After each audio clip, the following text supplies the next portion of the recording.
आज आंतरराष्ट्रीय सहकार वर्षाच्या उद्घाटनाच्या निमित्तानं व्यासपीठावरती उपस्थित आपल्या देशाचे गृहमंत्री सहकार मंत्री आदरणीय अमित शाह यांचं सर्वप्रथम मी महाराष्ट्रामध्ये मुंबईमध्ये आपल्या सगळ्यांच्याच वतीनं मनापासून स्वागत करतो।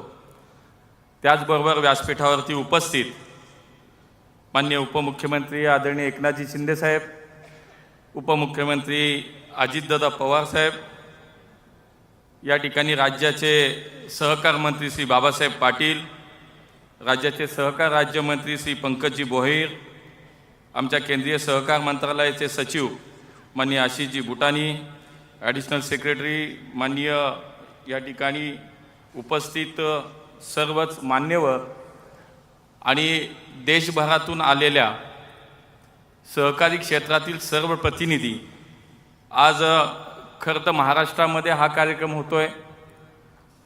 महाराष्ट्र ही खरं तर सहकाराची पंढरी म्हटलं पाहिजे। या राज्यातील जवळपास 50% अधिक लोकसंख्या ही थेट सहकाराशी जोडलेली आहे आणि मग त्याच्यामध्ये आमच्या गावातली विविध कार्यकारी सेवा सोसायटी असेल, आमची दूध डेअरी असेल, पतसंस्था असतील, साखर कारखाने असतील, अशा अनेक माध्यमातून या राज्यातील जवळपास निम्म्यापेक्षा अधिक लोकसंख्या ही सहकाराशी थेट जोडली गेली आहे आणि म्हणून महाराष्ट्र देशामध्ये निश्चितपणे कायमच सहकारामध्ये आघाडीवर राहिला आहे आणि म्हणून या राज्याला आज आपण महाराष्ट्राला सहकाराची पंढरी म्हणू शकतो। त्यामुळे या पंढरीत आपल्या देशाचे सहकार मंत्री आदरणीय अमित आणि देशातून आलेले आपण सर्व प्रतिनिधी यांचं मी मनापासून स्वागत करतो। आज हम सभी यहाँ मुंबई में अंतर्राष्ट्रीय सहकारिता वर्ष 2025 के महत्वपूर्ण समारोह में एकत्रित हुए हैं। यूनाइटेड नेशन द्वारा अंतर्राष्ट्रीय सहकारिता वर्ष का शुभारंभ नई दिल्ली में वैश्विक सहकारी सम्मेलन के मंच से हमारे प्रिय प्रधानमंत्री श्री नरेंद्र मोदी जी की अध्यक्षता में और श्री अमित भाई के विशेष उपस्थिति में नवंबर 2024 में हुआ। इस भव्य समारोह में हमारे देश के सहकारिता क्षेत्र के प्रतिनिधियों के अलावा पूरे विश्व के 106 देशों के प्रतिनिधि यहाँ पे उपस्थित थे। उसमें कई देश के प्रधानमंत्री थे, कई देशों के यानी या ठिकाने उप प्रधानमंत्री भी यहाँ उपस्थित थे और मुझे लगता है कि ये अंतर्राष्ट्रीय सहकारिता वर्ष जो घोषित हुआ है उसके बाद उसका पहला उद्घाटन का कार्यक्रम जो हुआ वो भारत में हुआ, वो दिल्ली में हुआ और इसे मुझे लगता है कि हमारे भारत के सहकारिता का आंदोलन का ये सम्मान है।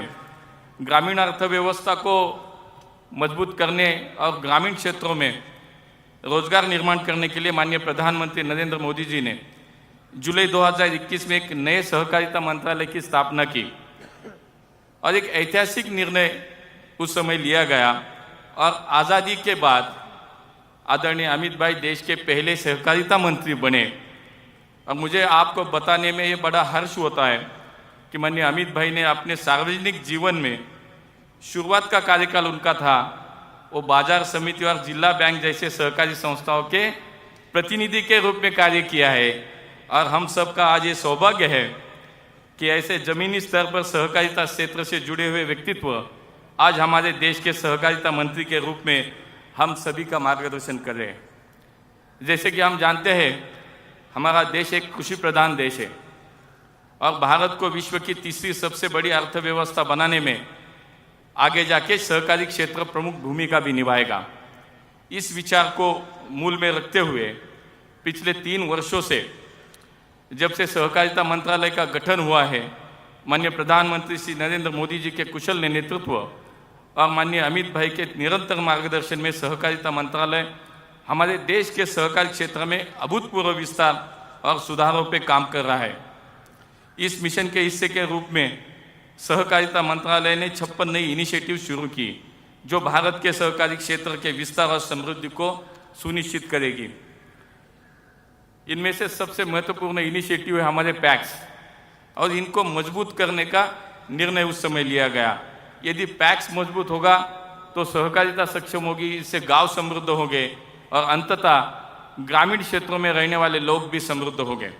अब हमारे पैक्स को प्रधानमंत्री किसान समृद्धि केंद्र, प्रधानमंत्री जन औषधि केंद्र, सामान्य सेवा केंद्र, पेट्रोल डीजल के डीलर के रूप में, पानी समिति के रूप में कार्य करने के लिए प्रोत्साहित किया जा रहा है। पैक्स के कार्य में सुलभता लाने हेतु पूरे भारत में 67,000 से अधिक से पैक्स को कंप्यूटराइज भी किया जा रहा है। 2023 में राष्ट्रीय स्तर पर 3 नई सहकारी समितियां भी बनाई गई, जिसमें कृषि उत्पादों के निर्यात को बढ़ावा देने के लिए NCEL, जैविक खेती के प्रमोशन के लिए NCOL और हमारे पारंपरिक बीजों को प्रोत्साहन देने के लिए BBSSL कार्य कर रही है। आज हमारे केंद्रीय मंत्रालय ने दुनिया का सबसे बड़ा अन्न भंडारण कार्यक्रम भी शुरू किया है। राज्य सरकार के सहयोग से देश में सहकारी समितियों का एक नेशनल कोऑपरेटिव डाटाबेस भी तैयार किया जा रहा है। देश में वर्ष 2002 के बाद पहली बार माननीय प्रधानमंत्री नरेंद्र मोदी जी के मार्गदर्शन और अमित भाई के नेतृत्व में नेशनल कोऑपरेटिव पॉलिसी बन रही है, जिससे सहकारिता क्षेत्र और अधिक सक्षम होगा, समृद्ध होगा। क्षमता निर्माण को ध्यान में रखते हुए इस बजट सत्र में त्रिभुवन राष्ट्रीय सहकारी विश्वविद्यालय का विधेयक भी आज संसद के अधिवेशन में पेश किया जाएगा।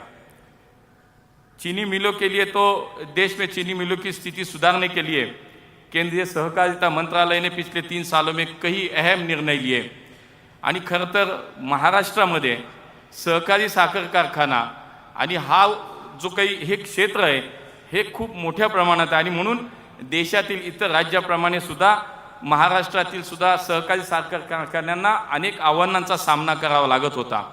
पण माननीय अमित भाईंच्या नेतृत्वाखाली महाराष्ट्रातील सहकार कारखान्यांच्या पुनर्जीवनासाठी अनेक पावलं उचलली गेली। गेल्या 2 आर्थिक वर्षामध्ये महाराष्ट्रातील साखर कारखान्याला NCDCच्या माध्यमातून जवळपास 8,000 कोटी रुपयाची मदत या राज्यातील साखर कारखान्याला मिळाली। सहकारी साखर कारखान्यांच्या अनेक वर्षापासूनच्या प्रलंबित असलेल्या इन्कम टॅक्सशी संबंधित अनेक समस्या सोडवण्यात आल्या आणि त्यामुळे जवळपास 10,000 कोटी रुपयाचा बोजा या सगळ्या आमच्या सहकारी साखर कारखान्यांचा कमी झाला आणि शेवटी ज्याचा थेट फायदा हे आमच्या राज्यातल्या शेतकरी बांधवांना आता होणार आहे। आगामी काळात NCDCच्या माध्यमातून सहकारी साखर कारखान्याचा सक्षमीकरणासाठी सुमारे 10,000 कोटी रुपयाची तरतूद सुद्धा NCDCच्या माध्यमातून आता केली गेली है।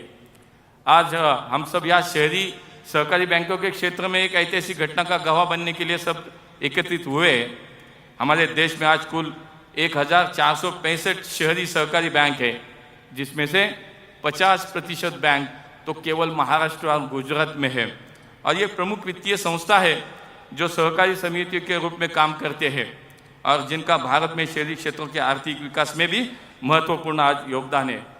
माननीय प्रधानमंत्री श्री नरेंद्र मोदी जी के मार्गदर्शन में और माननीय गृह और सहकारिता मंत्री अमित भाई के दूरदर्शिता और अथक प्रयासों से सहकारी बैंकों को उनके व्यवसाय में आ रही कठिनाइयों को दूर करने के लिए जो अभी हमने यहाँ सभी ने एक फिल्म देखी, उसी का मैं जिक्र कर रहा हूँ। सहकारिता मंत्रालय ने भारतीय रिजर्व बैंक के साथ समन्वय करके कई महत्वपूर्ण लिए गए और जिसमें सबसे उल्लेखनीय निर्णय जो है वो हमारा राष्ट्रीय सहकारी वित्त और विकास निगम नाम से अम्ब्रेला ऑर्गेनाइजेशन शुरू की गई और मुझे आज बहुत खुशी होती है कि आज हम इसी के माध्यम से शहरी विकास बैंकों के जो कठिनाई आ रही है इसमें जो लगभग 1,500 अर्बन कोऑपरेटिव बैंक को अब सहायता मिलेगी।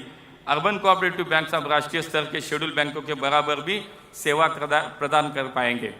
आज माननीय अमित भाई के गरिमाई उपस्थिति में अंतर्राष्ट्रीय सहकारी समितियों के वर्ष 2025 के उद्घाटन समारोह पर अम्ब्रेला ऑर्गेनाइजेशन के कॉर्पोरेट कार्यालय का वर्चुअली उद्घाटन हो रहा है।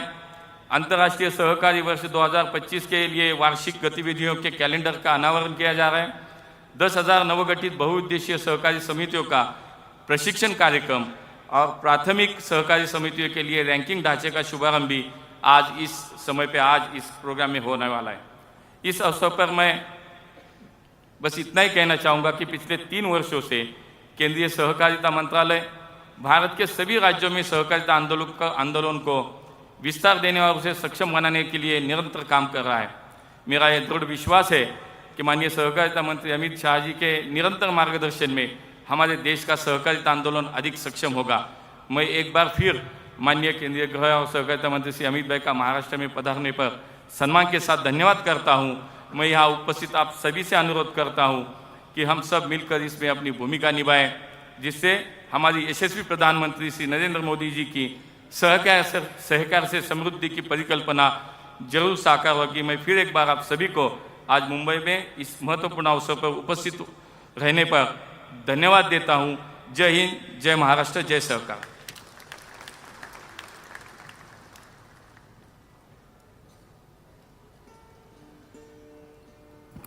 धन्यवाद सर। कार्यक्रम के शुरुआत में हमने